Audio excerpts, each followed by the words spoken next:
Hello everyone, welcome to Bright IQ. तो आज हम लोग पढ़ने वाले हैं भारत का भूगोल। ये आपका जेपीएससी का पेपर 1 है, जिसमें हम लोग हिस्ट्री से रिलेटेड सारे इंपॉर्टेंट क्वेश्चन को स्टडी कर चुके हैं। अभी हम लोग पढ़ने वाले हैं भारत का भूगोल।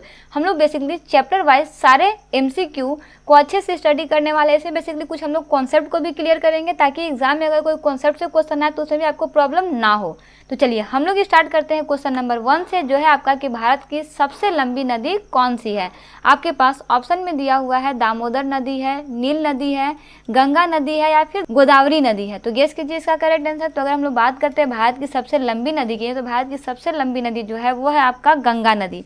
वहीं अगर हम लोग इसमें बात करते हैं कि ये इसकी लंबाई कितनी है, तो इसकी लंबाई जो है आपकी 2525 किलोमीटर जो है इसकी लंबाई है। तो ये भी आपको याद रखना। चलिए वहीं अगर हम लोग नेक्स्ट क्वेश्चन देखते हैं, जो है आपका कि भारत में सबसे बड़ी मीठी पानी की झील कौन सी है, मतलब उसका नाम क्या है। आपके पास ऑप्शन में दिया हुआ है वुलर झील है, चिल्का झील है, लोनार झील है या फिर देवताल झील है। तो जी हाँ, भारत में सबसे बड़ी मीठी पानी की झील जो है वो है आपका वुलर झील। तो ये आपको याद रखना है।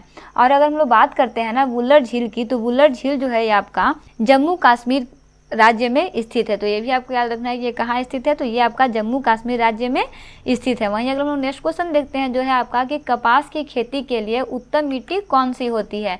ऑप्शन में दिया हुआ है जलोढ़ मिट्टी, लेटेराइट मिट्टी, काली मिट्टी या फिर लाल मिट्टी। तो इसका करेक्ट आंसर आपका हो जाएगा उसकी कपास की खेती के लिए सबसे उत्तम मिट्टी जो है वो आपकी होती है काली मिट्टी। और बेसिकली काली मिट्टी को ना काली कपास मिट्टी भी कहा जाता है, जैसे आप याद रखिएगा। नेक्स्ट क्वेश्चन है कि निम्न में से कौन सा महाराष्ट्र में स्थित नहीं है, मतलब कौन सा ये है जो कि आपका महाराष्ट्र में स्थित नहीं है। बालाघाट श्रेणी, हरिश्चंद्र श्रेणी, मांडव पहाड़ियाँ या फिर सतमाला पहाड़ियाँ। तो देखिए इसमें अगर हम लोग बात करते हैं ना, तो आपका मांडव पहाड़ियाँ जो है वो आपका गुजरात राज्य में स्थित है। कहाँ है ये आपका गुजरात राज्य में स्थित है। जबकि महाराष्ट्र में आपका बालाघाट है, हरिश्चंद्र है और सतमाला, ये सारे पहाड़ियाँ जो है वो आपके महाराष्ट्र में स्थित है। जबकि मांडव जो है वो आपका कहाँ स्थित है, तो ये आपका गुजरात राज्य में स्थित है। ये आपको याद रखना है। नेक्स्ट क्वेश्चन है आपका कि भारत में यूरेनियम कहाँ पाया जाता है। आपके पास ऑप्शन में दिया हुआ है जादूगोड़ा में, राजस्थान में, केरल में या फिर महाराष्ट्र में। तो देखिए भारत में यूरेनियम जो है ना वो आपका बेसिकली जादूगोड़ा में पाया जाता है। चलिए नेक्स्ट क्वेश्चन देखते हैं, जो है आपका कि भारत का कौन सा बांध विश्व का सबसे बड़ा बांध माना जाता है। ऑप्शन में आपके पास दिया हुआ है भाखड़ा बांध, हीराकुंड बांध, राणा प्रताप बांध या फिर गांधी सागर बांध। गेस कीजिए इसका करेक्ट आंसर। तो चलिए आपका भारत का हीराकुंड बांध जो है वो आपका विश्व का सबसे बड़ा बांध माना जाता है। यह बांध आपका महानदी पर बनाया गया है। कहाँ बनाया गया है? महानदी पर बनाया गया है। ये आपको याद रखना है। वहीं अगर हम लोग नेक्स्ट क्वेश्चन देखते हैं, जो है आपका कि भारत के सबसे दक्षिण छोर का नाम क्या है। ऑप्शन में दिया हुआ है इंदिरा पॉइंट है, मालाबार तट है, इंदिरा कौर है या फिर कंचनजंगा है। तो अगर हम लोग बात करते हैं ना यहाँ पे, तो आपका दक्षिण छोर पर जो है ना वो आपका इंदिरा पॉइंट है। ये आपका बेसिकली बृहद निकोबार द्वीप में स्थित है। तो ये आपको याद रखना है कि कहाँ स्थित है, तो ये आपका बृहद निकोबार द्वीप में स्थित है। वहीं अगर हम लोग नेक्स्ट क्वेश्चन देखते हैं, जो है आपका कि हिमालय पर्वत की सबसे ऊंची चोटी का नाम क्या है। ऑप्शन में दिया हुआ है एवरेस्ट, जिसे हम लोग माउंट एवरेस्ट बोलते हैं, या फिर कंचनजंगा है, या फिर जोजिला है, या फिर काराकोरम है।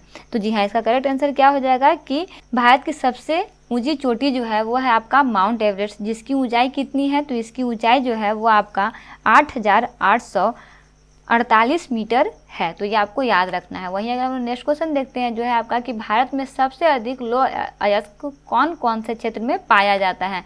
ऑप्शन में आपके पास दिया हुआ है झारखंड और उड़ीसा में, उड़ीसा और छत्तीसगढ़ में, झारखंड और बंगाल में या फिर झारखंड और उत्तर प्रदेश में। गेस कीजिए इसका करेक्ट आंसर। तो जी हाँ, इसका करेक्ट आंसर क्या हो जाएगा कि आपका झारखंड और उड़ीसा में सबसे अधिक पाया जाता है।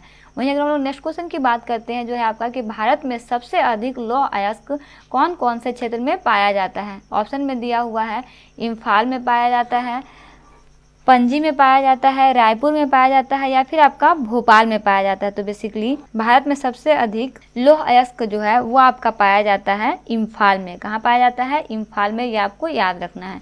चलिए वहीं अगर हम लोग नेक्स्ट क्वेश्चन की बात करते हैं, जो है आपका कि विश्व में सर्वाधिक कॉफ़ी किस देश में पाया जाता है?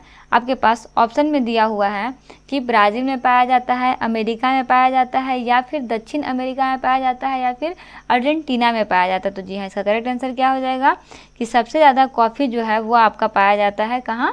ब्राज़ील में पाया जाता है। चलिए वहीं अगर हम लोग नेक्स्ट क्वेश्चन की बात करते हैं जो है आपका कि विश्व में नौकागम्य सबसे ऊंची झील का नाम क्या है? ऑप्शन में आपके पास दिया हुआ है सुपीरियर, टीटीकाका, काला सागर, या फिर टिसुसिकुरु। तो जी हाँ, करेक्ट आंसर इसका क्या हो जाएगा कि विश्व में नौकागम्य सबसे ऊंची झील जो है वह है आपका टीटीकाका। ये आपको याद रखना है। वहीं नेक्स्ट क्वेश्चन देखते हैं जो है आपका कि कौन सा जलाशय अंडमान और निकोबार द्वीप समूह को अलग करता है? आपके पास ऑप्शन में दिया हुआ है 10 degree channel, 11 degree channel, Andaman channel, या फिर निकोबार चैनल। तो जी हाँ, इसका करेक्ट आंसर क्या हो जाएगा कि आपका 10 डिग्री चैनल जो है वो आपका जलाशय अंडमान और निकोबार द्वीप समूह को अलग करता है। वहीं अगर हम नेक्स्ट क्वेश्चन देखें जो है आपका कि महासागरों में कई प्रकार की लवण पाई जाती है, इनमें से सर्वाधिक लवणता की मात्रा किस में होता है? ऑप्शन में दिया हुआ है सोडियम क्लोराइड में, कैल्शियम कार्बोनेट में, मैग्नीशियम क्लोराइड में, या फिर पोटेशियम सल्फेट में। तो देखिए महासागर में कई प्रकार की तो लवणता पाई ही जाती है, लेकिन सर्वाधिक लवणता जो है वो आपका सोडियम क्लोराइड में पाया जाता है। वहीं नेक्स्ट और इस पार्ट का लास्ट क्वेश्चन है जो है आपका कि महासागरों के सतही जल का वार्षिक तापमान कितना होता है? आपके पास ऑप्शन में दिया हुआ है 17.2 degree Celsius, 16.3 degree Celsius, 15.4 degree Celsius, या फिर 5.20 डिग्री सेल्सियस। तो जी हाँ, इसका करेक्ट आंसर क्या हो जाएगा कि महासागर के सतही जल का वार्षिक तापमान जो होता है वो लगभग आपका 17.2 डिग्री सेल्सियस होता है। तो इस तरह से हम लोग भारत का भूगोल से रिलेटेड कुछ बेसिक क्वेश्चन को स्टडी कर चुके हैं। ये सारा क्वेश्चन आपका सेट पेपर से लिया गया है। इसमें बेसिकली कुछ क्वेश्चन वैसे हैं जो आपके शिवांग बुक से कवर किए गए हैं, वहीं कुछ क्वेश्चन ऐसे भी हैं जो आपके प्रीवियस ईयर से क्वेश्चन से मैच कर जाएंगे। तो इन सारे क्वेश्चन को आप अच्छे से प्रैक्टिस कर लीजिएगा। अंतिम टाइम इन सारे क्वेश्चन को आप पढ़ के जाइए। 100 में 90% चांस है कि बहुत सारे क्वेश्चन मैच करेंगे। तो मिलते हैं नेक्स्ट वीडियो में एक इंपॉर्टेंट टॉपिक, एक इंपॉर्टेंट पार्ट के साथ।